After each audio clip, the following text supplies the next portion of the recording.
الحمد لله الذي أنزل على عبده الكتاب أظهر الحق بالحق وأخزى الأحزاب وأتم نوره وجعل كيد الكافرين في ضلال.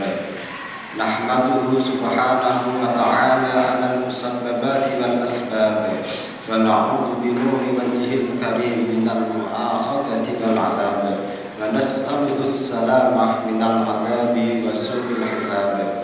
أشهد أن لا إله إلا الله وحده العزيز الوهاب الملك فوق كل الملوك ورب الأرباب.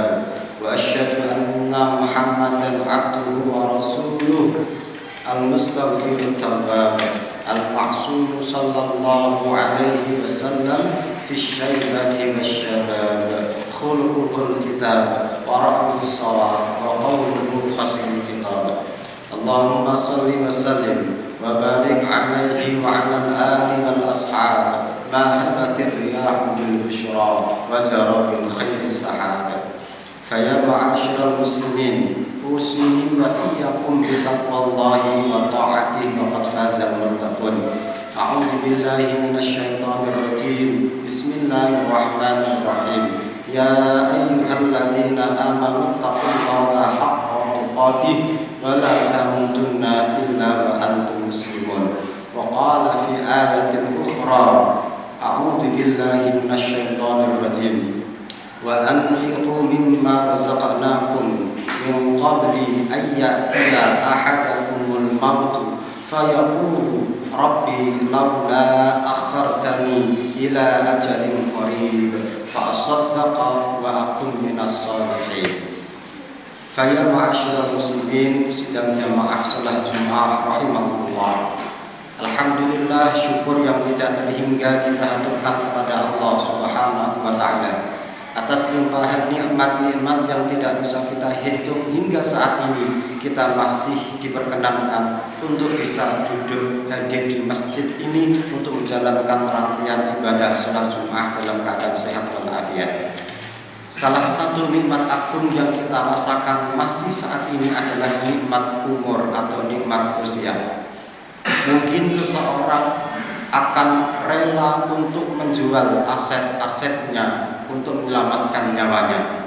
Bahkan mungkin seseorang akan rela untuk mengorbankan apa yang dipunya untuk menyelamatkan nyawanya. Begitu berharganya nikmat umur dan nikmat usia. Hadirin rahimakumullah. Ternyata umur yang Allah berikan kepada kita pada hakikatnya adalah amanah yang harus kita jaga sebaik-baiknya, karenanya harus diisi dengan kebaikan-kebaikan dan amal soleh. Rasulullah SAW menyampaikan dalam pesannya kepada kita, La tazulu qadama 'abdin yaumal qiyamah. Tidak akan bergeser telapak kaki hamba pada hari kiamat hatta yus'alu, sehingga mereka atau dia akan ditanya tentang 4 hal. Artinya hadirin rahimakumullah, tidak ada satupun nanti manusia pada hari kiamat yang lolos, yang bisa lepas, yang bisa lalai, yang bisa lari dari 4 pertanyaan yang akan ditanyakan kepada kita. Apa 4 itu? Yang pertama, an-umrihi fima afnah. Hisab, pertanyaan pertama yang ditanyakan kepada kita semua nanti adalah tentang umur yang Allah berikan kepada kita. Fima afnah, 60 tahun, 70 tahun yang Allah berikan digunakan untuk apa? Kita gunakan, kita habiskan untuk apa? Itu nanti akan ditanyakan oleh Allah pada hari kiamat. Yang kedua, wa an ilmihi fima fa'al. Pertanyaan hisab yang kedua adalah umur. Setelah umur adalah ilmu. Ilmu yang kita dapatkan, ilmu yang kita punya, sudah diamalkan atau belum? Ketika kita kemarin punya ilmu, kita gunakan apa? Maka hadirin, tanggung jawab pertama kita diberikan ilmu adalah untuk kita amalkan.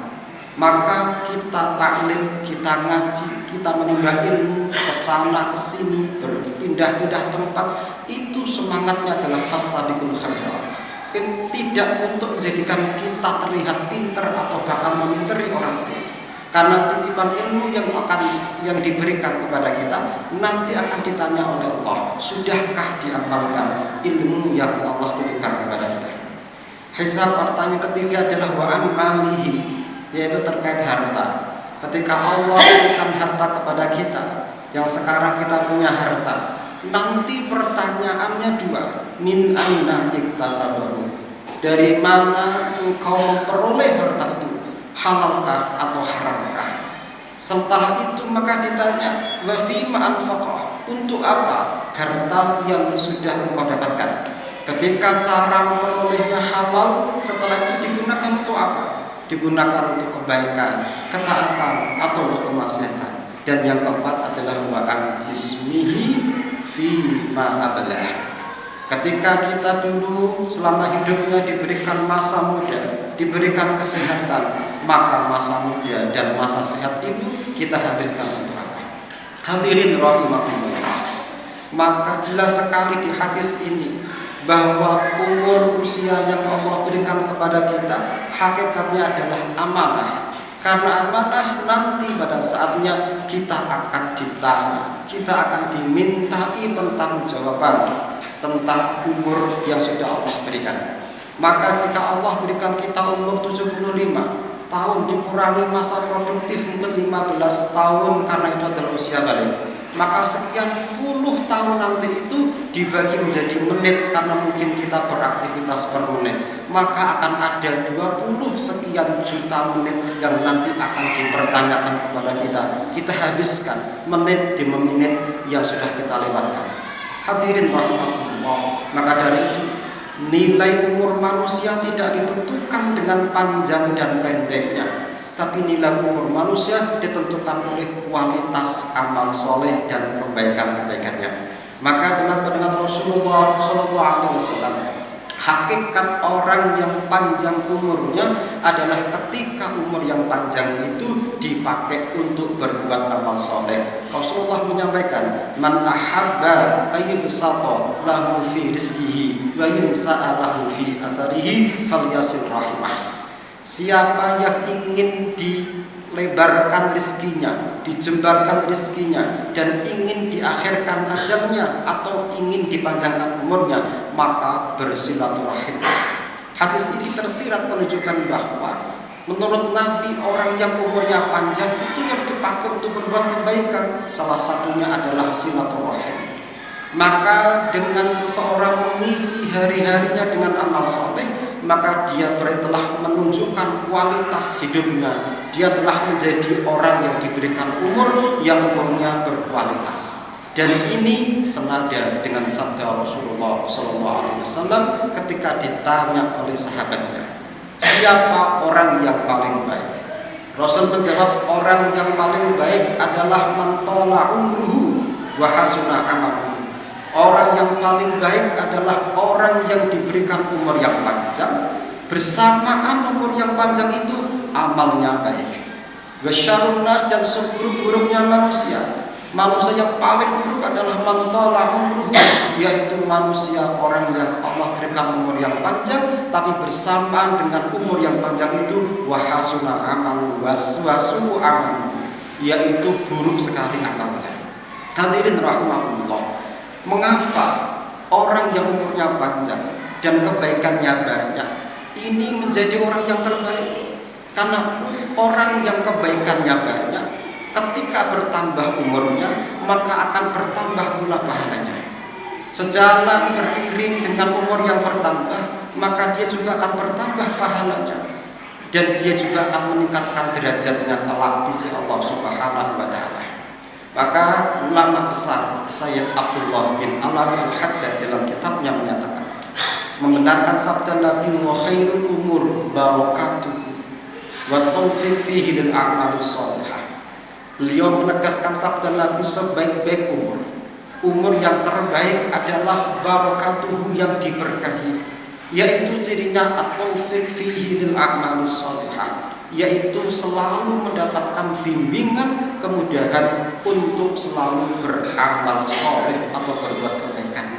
Maka hadirin, kita yang sekarang dimudahkan untuk datang ke masjid ini, yang sehari-hari kita masih dimudahkan untuk sholat berjamaah, untuk gampang sedekah, untuk dekat dengan Al-Quran, maka itu ternyata nikmat tersendiri. nikmat berupa taufik hidayah dari Allah, dan itu adalah tanda umur yang barokah, dan itu adalah termasuk orang yang diberikan umur-umur yang terbaik. Karena ternyata orang yang seperti ini hadirin itu menjadi salah satu indikator orang yang dikehendaki dan diridhai baik oleh Allah Subhanahu wa taala. Rasulullah sallallahu alaihi wasallam menyatakan, "Innallaha, sesungguhnya Allah, idza arada bi'abdi khairan." Sesungguhnya Allah, kata Rasul, ketika Allah itu hendak menghendaki baik seseorang, ketika Allah sudah menghendaki orang ini baik, maka ista'mamahu, Allah akan memperkerjakan orang ini.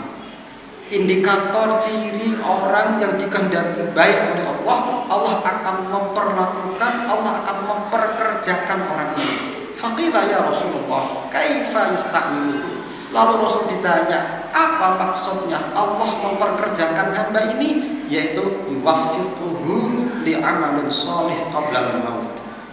Rasul menjawab, maksud dari orang ini diperkerjakan oleh Allah sebagai tanda dia adalah orang yang Allah kehendaki baik adalah ketika dia senantiasa dikasih taufik, diberikan bimbingan, dimudahkan untuk mau dan suka berbuat amal salih qabla al-maut, sebelum maut menghampirinya.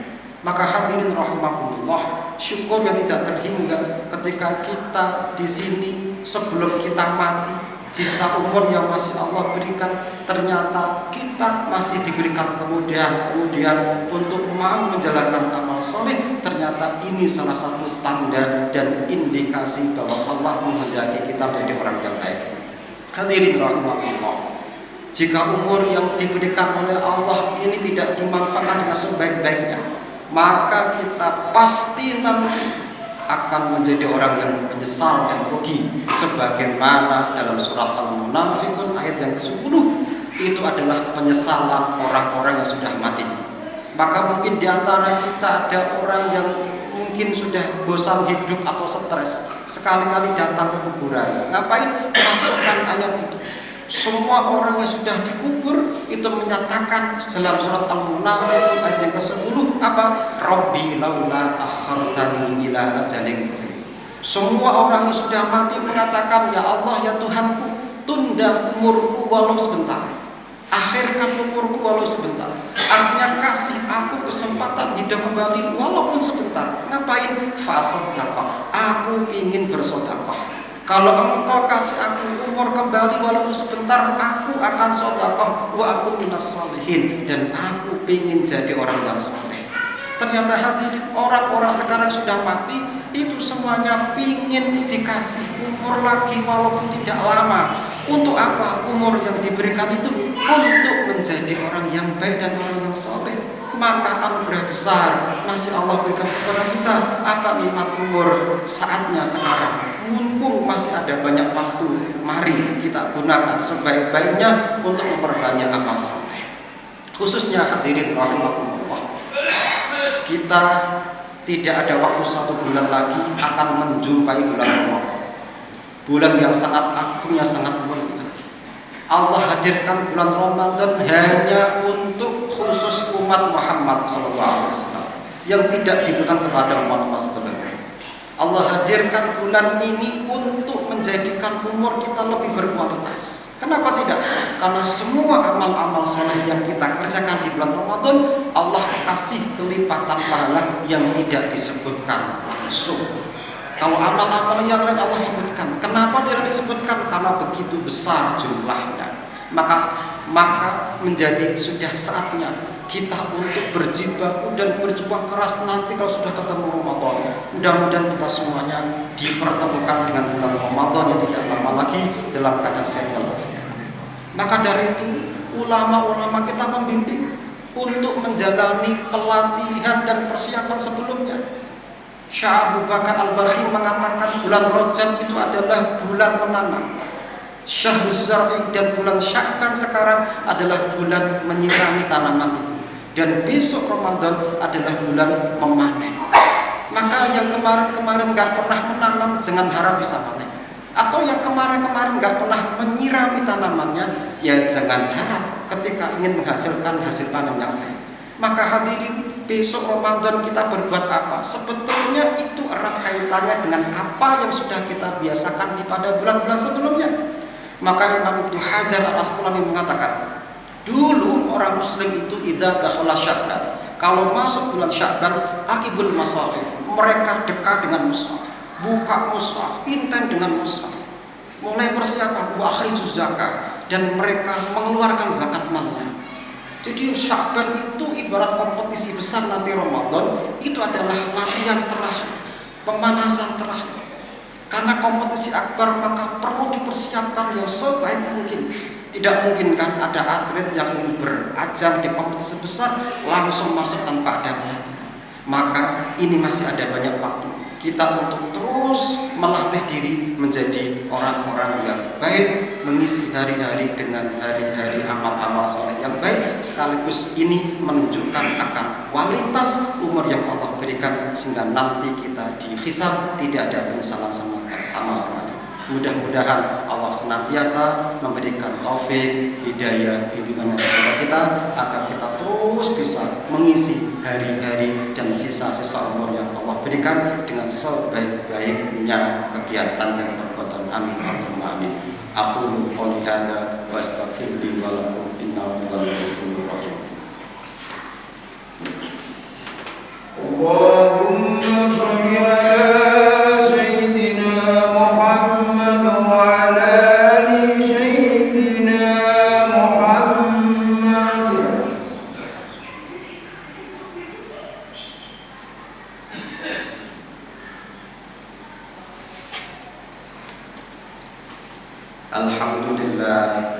Alhamdulillahilladzi arsala rasulahu bil huda wa dinil haqq liyudhhirahu 'ala ad-dini kullihi walau karihal kafirun. Asyhadu an la ilaha illallah wahdahu la syarika lahu wa asyhadu anna Muhammadan 'abduhu wa rasuluhu la nabiyya wa la rasula ba'dahu. Allahumma shalli wa sallim wa barik 'ala nabiyyina Muhammadin wa 'ala alihi wa ashabihi ajma'in wa man tabi'ahum bi ihsan ila yaumiddin. Faya ma'asyiral muslimin usini wa iyyakum bi taqwallah maratan tsaniyah.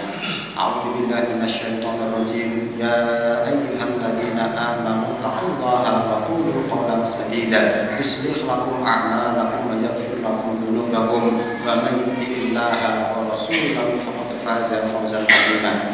Innallaha wa malaikatahu yusholluna 'alan nabi ya ayyuhalladzina amanu shallu 'alaihi wa sallimu taslima. Waradallahu an khulafa'ir rasyidin wa an azwaji ummahatil mu'minin wa an sahabati wa tabi'in wa al mu'minina wal mu'minati ila yaumiddin wa anna ma'hum bi rahmatika ya arhamar rahimin. Allahumma ighfir lil muslimina wal muslimat wal mu'minin wal mu'minat al ahya'i minhum wal amwat innaka sami'un qaribun mujibud da'wat. Allahumma ya munzilal kitab wa ya fatihal abwab wal jami'il ahbab, nas'aluka ya Allah an tarzuqna rizqan Allah wa an tuhawwina 'alaina kulla sa'bin wa an taj'al lana min kulli hammin farja wa min kulli dhaiqin makhraja ya aziz ya jabbar. Allahumma ya rabb la ilaha illa anta subhanaka inna kunna minadh dhalimin.